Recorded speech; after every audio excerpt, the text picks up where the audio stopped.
Hello and welcome to the Band of One podcast. I am Riley Wilson and welcome. We're glad to have you all on board. This podcast is for anybody that wants to start a solo performing career or maybe get better at an existing solo performing career by avoiding a lot of the pratfalls and mistakes myself and some of my contemporaries have made.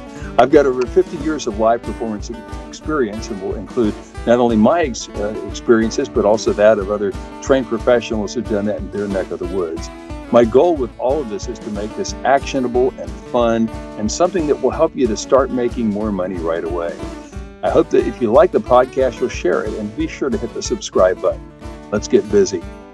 Tonight is a fun opportunity for me to get together with one of my former students who's become quite a successful entertainer all over the East Coast. Welcome, Mike Swinarski. Hello, Riley. Mike, how's it going? It's going great, man. Really good. Good to see you again. Wonderful. I'm excited to be able to catch up with you because we talked about before. It's been quite a while since we did lessons together, but I think maybe let's, like I always like to do with folks, let's begin at the beginning. First of all, how did you get involved with music in the first place? My earliest memories in my life go back to music. I mean, I can remember climbing up on the piano bench as a toddler, and then a few years later, starting piano lessons around 5 or 6 years old. I always say that it was the first place that I was allowed to walk to by myself. My mom would let me walk to the piano teacher's house because it was only about 4 or 5 houses away. And I guess I was about 5 or 6 years old when I was allowed to go to their house to take piano lessons. Wow. And by the way, remind me, you and I did lessons together in Raleigh, North Carolina, but you're now in Florida. I'm in Texas. So where was this that you were playing piano? This was in Los Angeles. Really? Yes. Mm-hmm. We're in Los Angeles because Angelica and I were married in Hollywood. We lived in Granada Hills for 3 years after that. I was born in New York. My parents moved shortly after I was born to Roland Heights in Los Angeles.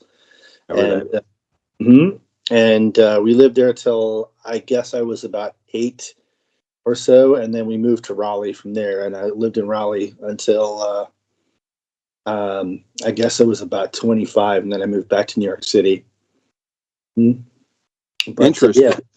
Yeah, and then I was in Raleigh when I started playing the guitar. I was about 13, and my uncle moved in with us, and he was a bluegrass player, and he was putting together a bluegrass band, and he wanted a bass player. And so he said, "Guess what, buddy? You're it." You're it. But I had always wanted to play guitar. Piano wasn't really doing it for me. It was too sedentary for me. I had way too much energy as a kid to sit behind a piano bench. And I saw like the guys like Gene Autry and even Jimmy from the Mickey Mouse Club that had that Mickey Mouse guitar, and the guitar just always called me. That's so interesting, and I find it fascinating that you were involved as really almost a toddler with piano, and then obviously guitar came later on, and clearly, obviously, you were also doing bass to get drafted into a bluegrass band. How old were you when you started playing bass with this guy playing bluegrass? I was about 12 or 13, I guess, and wow, to me that was like, I wasn't that interested in bass, although I've enjoyed playing bass over the years. I wasn't as interested in it, but I saw it in my young mind as the pathway to learning guitar, because I would watch what my uncle did, and I would memorize the chord shapes, and then when we were done playing, I got to polish up his old Martin D28 and put it back in the case. And of course, I would take that opportunity to try and reconstruct the G chord and the C chord and the big cowboy chords that he used. Wow. Mm-hmm. This is really reverse engineering, isn't it? It is. It is. But you know what? In those days before we had YouTube, you had to do what you had to do, whether it was slowing down the records or whatever you had to do to learn. We just didn't have everything at our disposal. That really is. So how old were you when you started lessons with me? Like 19 or 20, something like that? I was already out of college, so would have been about 21 or 22 at that point. Yeah, through our buddy Kevin. Yes, Kevin Alexander. Yeah, Hmm. absolutely. And Kevin had been my drummer for going back into high school. that's so amazing. Hmm. And it's so interesting because so many of you guys that I've been profiling, this has been really fun for me because I have a chance to kind of go into, in your case, and also with David Fortunes, who had studied guitar with me for a while here in Texas. Everybody has a bit of a different backstory, but the thing I find out fascinating is not only you, David, of course, but my buddy Yancey Stevens was playing gigs when he was in sixth grade in Loris, South Carolina, Hmm. of all places. Hmm. And Yancey and I are friends here in Texas. So, at Hmm. what point did you, and I shouldn't say give up bass, but at what point did you matriculate, to use the Hank Stram term? What point did you matriculate over to guitar and actually play shows with guitar? Well, I started with guitar at literally at the same time as bass, and I started, simultaneously learning. Um, but it was just easier to, get into the garage bands in high school if you were a bass player, especially if you were mediocre. I learned very quickly that you had to be an exceptional guitar player to get any attention, but you could be a mediocre bass player and you would be in demand. That really is true. And Yeah. it's funny. I don't know that you and I ever had this conversation when we were doing lessons or even at any point in the Hmm. previous 30 years or so. But I've always told my students, if you just want to gig, particularly if you can sing a little bit, Hmm. if you can learn to play bass even at a very rudimentary level, Hmm. you can work with somebody. Oh, absolutely. I've always been, so doing solo gigs is only a piece of what I do. A lot of what I do is, getting a call and running out to do something here and there. And that's why I've always tried to keep my toe in different, instruments, even if I'm not like the greatest, banjo player or mandolin player. I know my way around the neck enough to get through a gig if I need to, or play a few songs that are called for if I get a guitar gig or something like that. And also being able to sing. I'm always encouraging people to learn a second instrument, especially if it's piano. Learn the chords, learn the scales. The major, minor, and seventh chords, and the scales, and then learn to sing a little bit. I sang in church choir. It wasn't something that I actually ended up enjoying it quite a bit, but my method to my madness for joining the church choir for many, many years was to learn to sing properly. Well, And you know what? It's interesting because I hear so many parallels. I have told our students for 30 something years now, almost 40 years, that if mhm, they want to sing, and I encourage everybody to be able to sing even a little bit, even badly, mhm, to join the church choir because they'll allow anybody in there. They true, allow people to make true. plenty of mistakes, but that's how you learn. If you don't make mistakes, you won't learn. It's like getting free voice lessons, It and really I is. was I was very fortunate enough to have a choir director in New York who was just I mean, truly, in my opinion, he was a master. The guy was a brilliant organist, an arranger, and a great choir director. And he turned out to be a really, really close friend of mine. His name is Herb Carpiniello. Guy actually has a pipe organ in his house, and, Wow. Where and was this in New York, by the way, Michael? in Staten Island. Okay, okay. So you moved from Raleigh Mhm. back to Long Island. Okay. Yeah, I Now, were lived in you here? Staten Island. So here's a question. Let's talk about the whole gigging portion of the program because I think Sure. that's really important. You were playing gigs besides the bluegrass band. How early? Well, I started playing the bluegrass stuff when I was 12 or 13, literally right away. I mean, I had tape on the side of the upright bass to memorize where I was supposed to go. But playing in a rock and roll band, we started playing birthday parties and things like that in high school.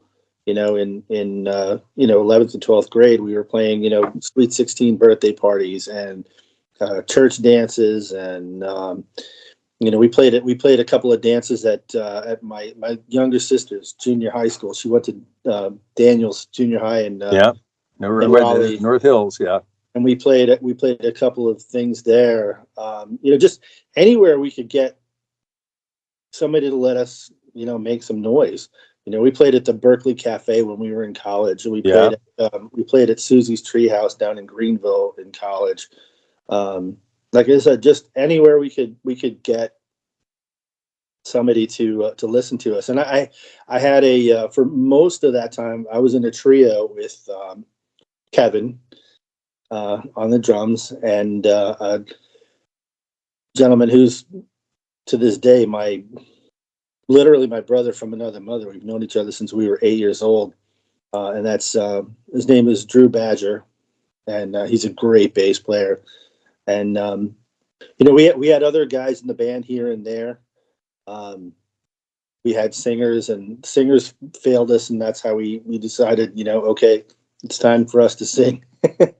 Because when you can't, I've never felt like you can rely on singers too much. I know that's a terrible thing to say, but people that sing and don't play an instrument generally, from my experience, don't work out very well in You know bands. what? I understand that.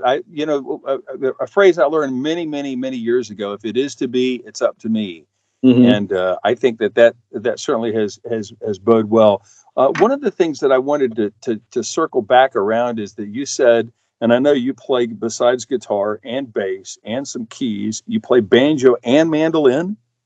Banjo, mandolin, Irish bouzouki, um, and some harmonica sometimes. You know, Wow. one of those kind of people that can. It was something I got from my father. My father was a lot more musically inclined than me. He was very talented. He could sing opera. He could play harmonica. He was a great banjo player. He was an accordion player of the two instruments everybody hates, but he was really good at them. Um, and I always said, my talent was being a fan. And I was such an incredible music fan that I pushed myself to learn, beyond what my natural talent might have been.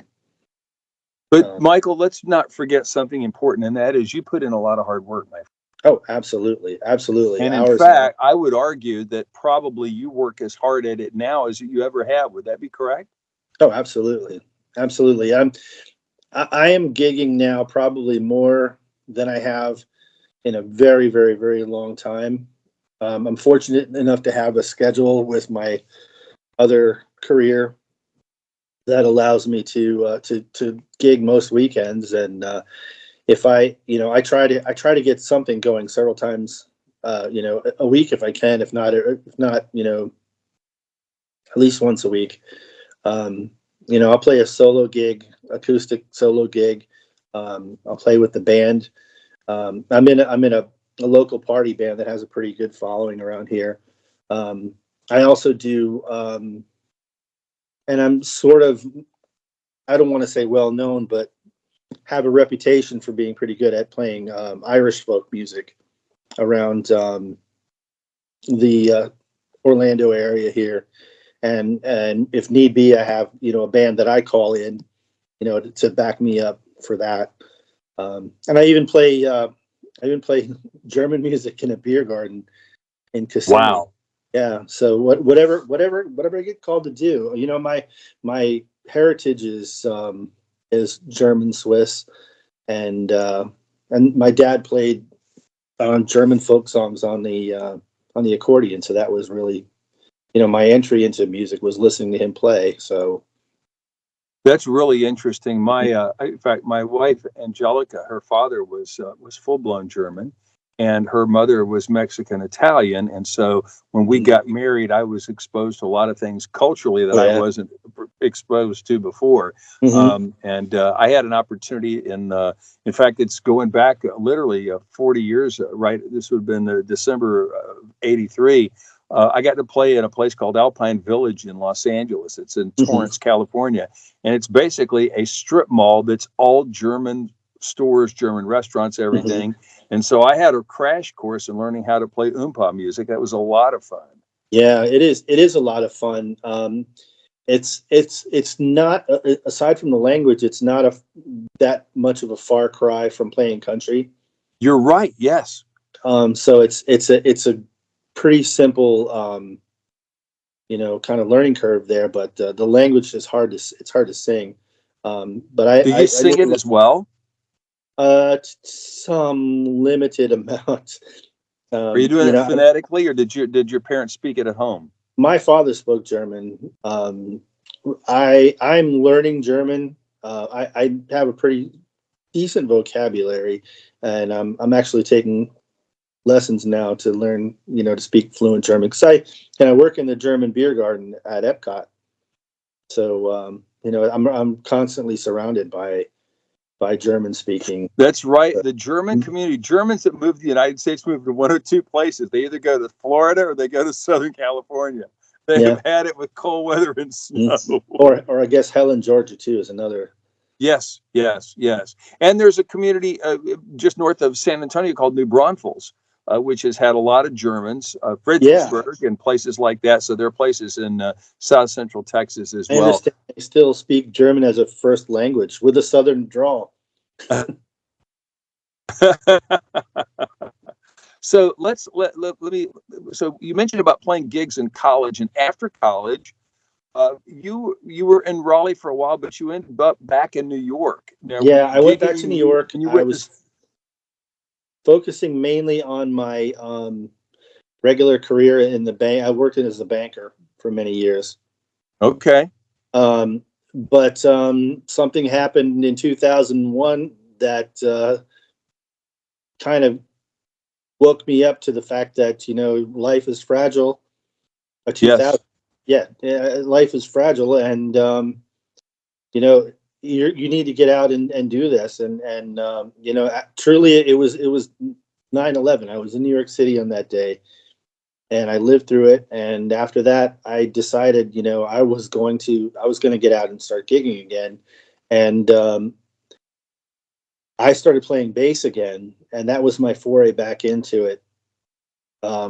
Playing with a group called Sean Kershaw and the New Jack Ramblers. They were a country band that worked out of Brooklyn, and I played with them. I did some studio work.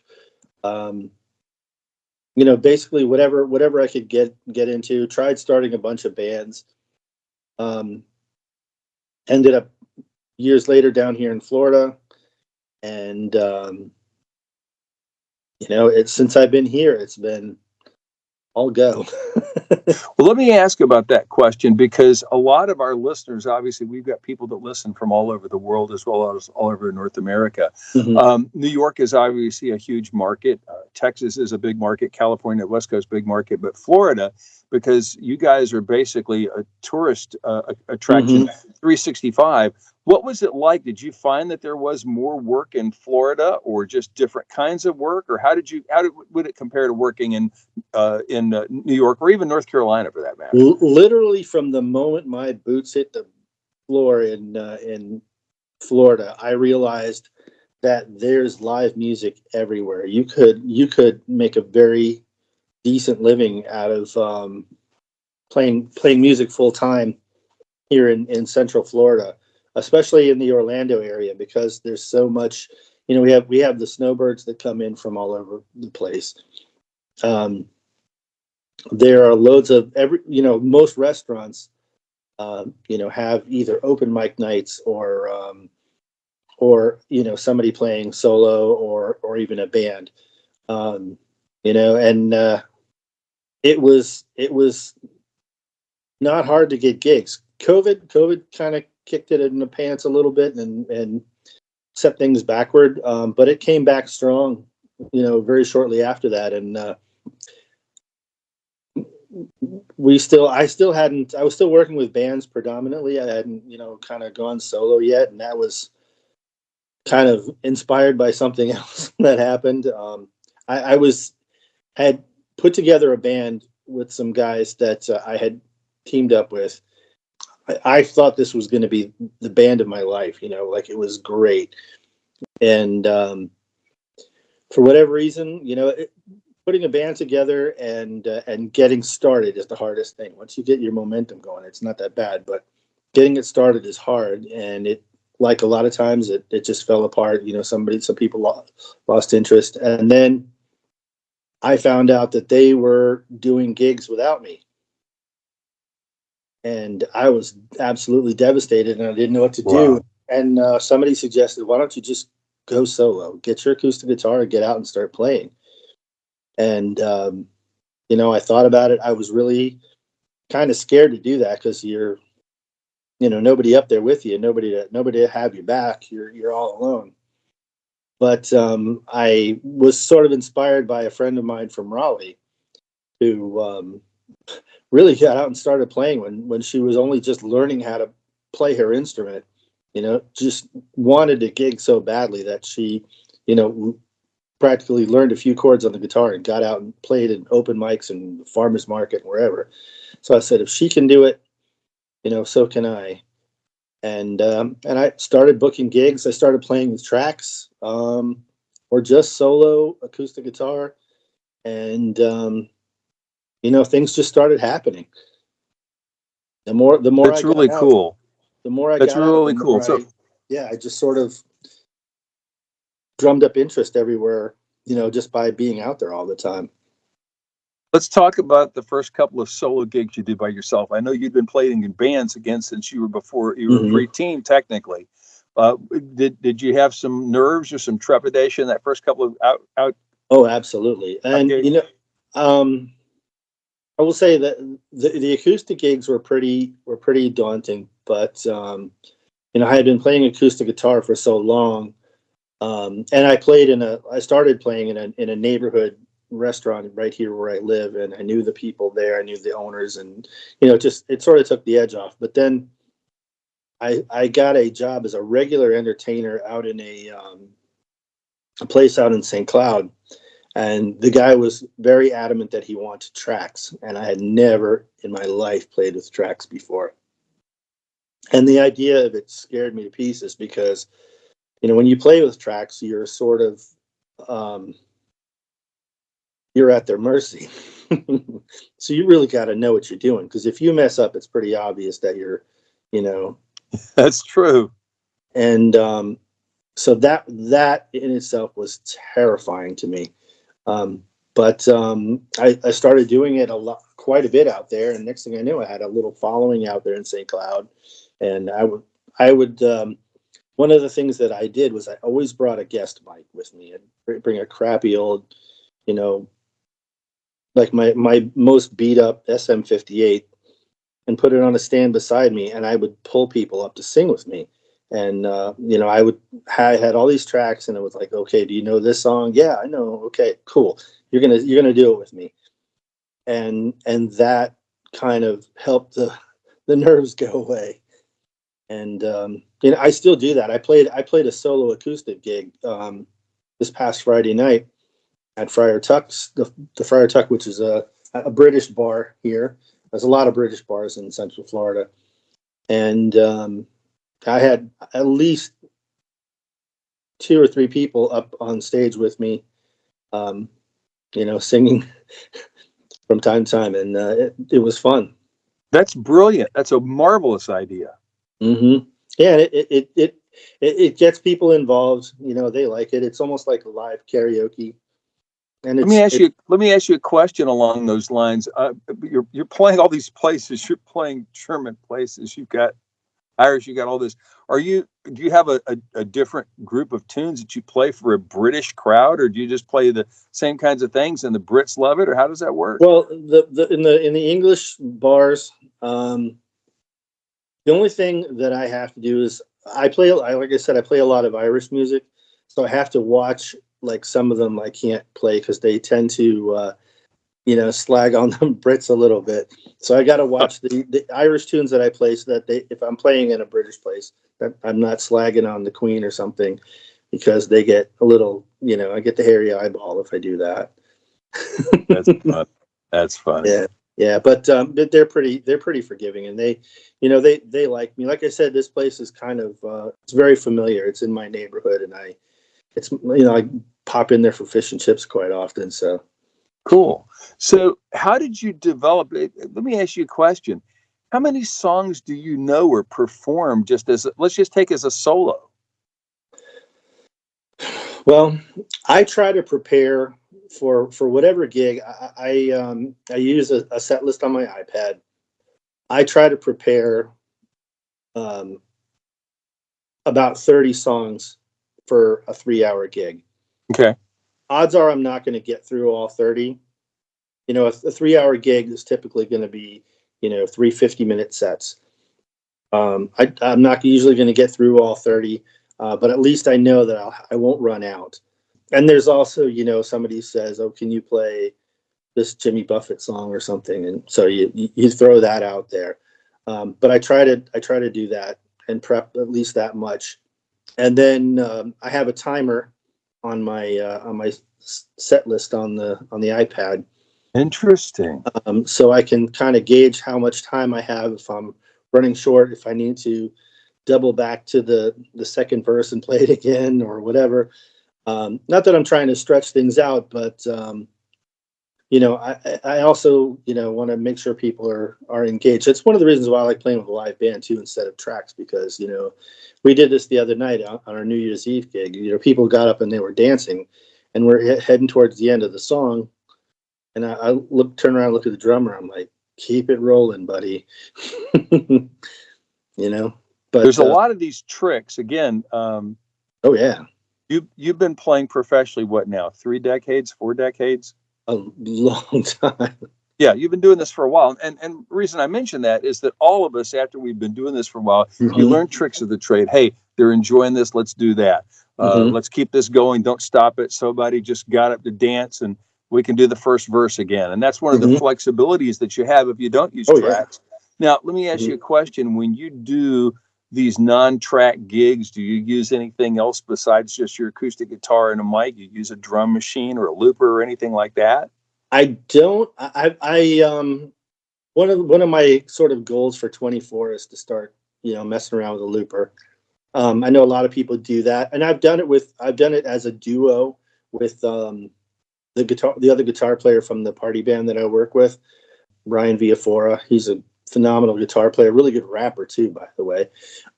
That's interesting. Yeah, and Ryan uses a looper. We do a gig together, he shows up with a looper, an acoustic guitar, a theremin, all kinds of stuff. Wow. And, yeah, and we just have a great time. When I do it by myself, it's just me and 6 strings, and that's it. Nothing else. Wonderful. You're like my buddy John Byron Haney. He says it's my guitar and my voice. That's it. There are times when I will bring a percussionist, and I have fun with that too. That and it's you wouldn't think it would be that full of a sound, but we managed to do it pretty well. Just like an acoustic guitar and a drummer or a cajon or something like that. That's really cool. And, that's really cool. You've been listening to the Band of One podcast. I'm Riley Wilson. Thanks for joining us. This concludes part 1 of my interview with Michael Swinarski. We'll pick this up again shortly.